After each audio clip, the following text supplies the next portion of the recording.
Assalamualaikum warahmatullahi wabarakatuh. Pada kesempatan kali ini saya kembali mengulas tentang sebuah batu cincin atau batu akik. Sebagian orang menyenangi batu akik dikarenakan keindahannya. Sebagian pula menyenangi batu akik karena mitosnya atau energi-energi alami pada sebuah batu tersebut yang bersifat positif dan berefek positif pula bagi pemakainya. Tidak sedikit juga ada yang menyukai batu akik dikarenakan karena keindahan dan mitosnya. Jadi kedua-duanya itu bisa dikatakan menjadi pemicu keinginan kita. Dikarenakan batu akik atau batu permata itu memang cukup indah, bahkan banyak sekali kolektor-kolektor besar yang menggandrungi batu akik, yaitu dari jenis batu akik motif gambar hingga mempunyai nilai seni tersendiri sampai tak ternilai harganya. Begitu juga batu permata yang menonjolkan sebuah kemewahan dan keindahannya. Namun di kalangan masyarakat sejak zaman dahulu hingga sekarang, yang tidak bisa dipisahkan adalah yang ada sangkut pautnya tentang hal-hal mistis, termasuk yang menyangkut pada energi alam atau juga energi-energi lainnya, dari energi yang ditimbulkan dari makhluk lain, katakanlah kodam dan lain sebagainya. Karena tidak sedikit juga yang meyakini bahwa akiknya itu berkodam atau akiknya itu mempunyai tuah. Ada juga yang meyakini bahwa akiknya itu berenergi, energi alami. Kita tidak bisa menyalahkan dan kita juga tidak bisa memprotes hal semacam itu, dikarenakan bahwasanya energi itu memang ada, meskipun tidak kasat mata, namun hanya bisa dirasakan bagi pemakainya. Ibarat sebuah magnet, jika magnet tersebut kita dekatkan dengan besi, maka besi tersebut akan tertarik. Energi yang menarik besi tersebut dari energi yang timbul dari magnet tidak bisa kita rasakan secara langsung dan tidak bisa kita lihat, meskipun energi tersebut itu ada. Hal yang logika, yaitu energi alam yang ditimbulkan dari sebuah magnet atau sembrani. Itu diibaratkan begitu, teman-teman. Namun ada juga jenis pusaka yang berbentuk sebuah mustika atau berbentuk sebuah batu cincin, katakanlah batu akik, didapatkan dari hal-hal yang tidak logis atau hal-hal yang kurang masuk akal. Entah itu dari sebuah penarikan dari alam sebelah atau alam lain, alam gaib. Ada juga yang mendapatkannya itu tidak sengaja menemukan di dalam tanah pada saat penggalian tanah atau di dalam sungai dan lain sebagainya. Gaib tetaplah gaib, nyata tetaplah nyata. Semua pada tempatnya masing-masing. Dan gaib itu juga ada. Seperti halnya sebuah pertanyaan dari seorang sahabat subscriber yang menanyakan, ini sudah saya simpan di HP, ini ada pertanyaannya di sini. Ini dari Pasya Pratama yang menanyakan, minta penjelasannya kalau akik hasil dari mimpi atau tirakat, bagusan mana energinya mas? Tolong dijawab. Ya sahabat-sahabat, untuk akik yang didapat dari hasil mimpi atau tirakat itu berbeda. Kalau dari hasil mimpi itu tidak bisa dikatakan, ini tadi pertanyaannya bagusan mana ya? Energinya itu bagusan mana? Kalau dari mimpi dibandingkan dengan dari hasil tirakat, itu jalurnya sudah berbeda. Bukan antara bagusan mana, bukan.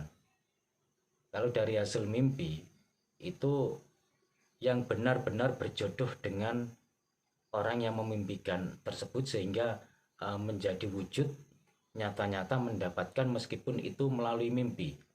Nah, ini juga sama dengan yang dialami oleh sahabat saya. Sahabat saya dulu juga pernah, waktu itu tidur di sebuah musola.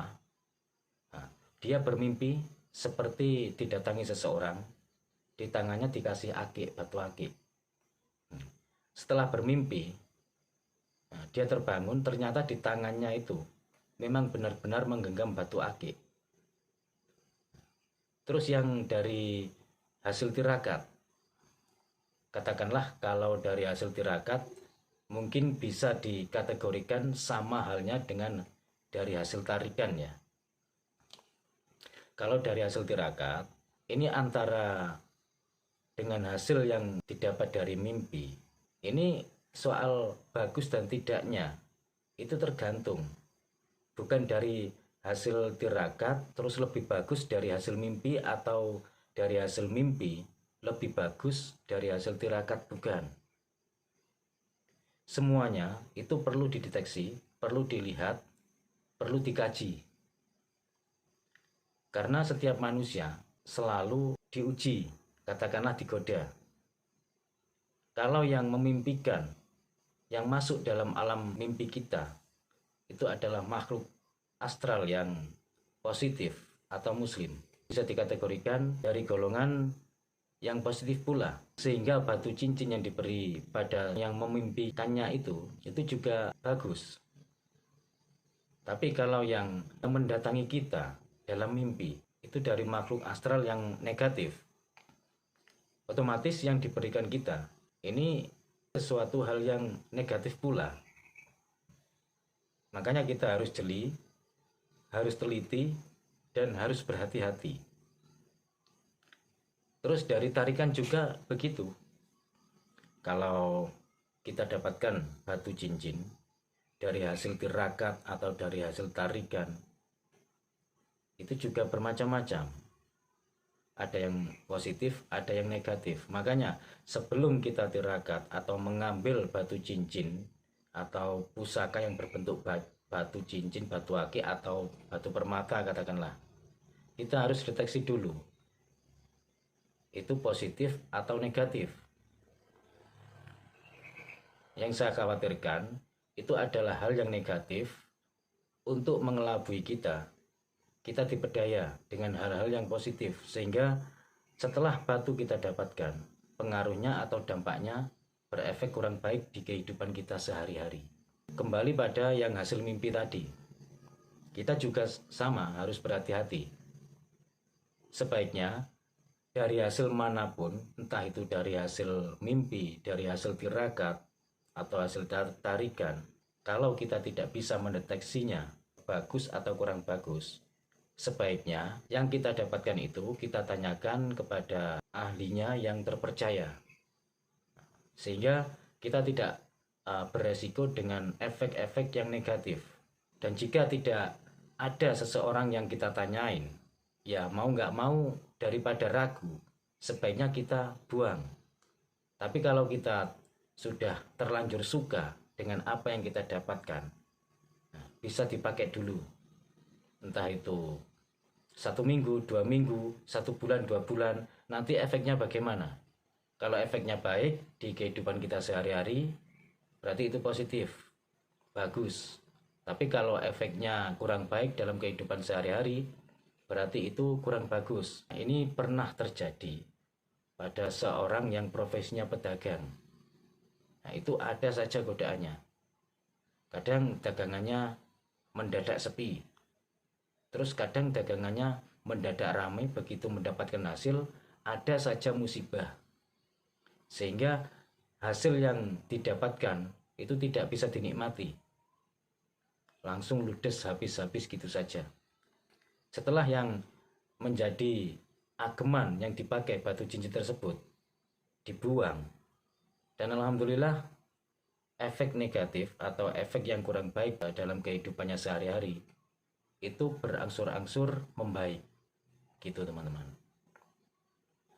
Jadi untuk bagusan mananya, bagusan yang antara dari hasil mimpi atau dari hasil tirakat, saya tidak bisa memastikan bagusan mana, karena kita hidup di dunia, di muka bumi ini, kita selalu berdampingan dengan dua hal itu atau dengan dua hal tersebut, yaitu berdampingan dengan hal yang positif dan hal yang negatif atau energi baik dan energi yang buruk.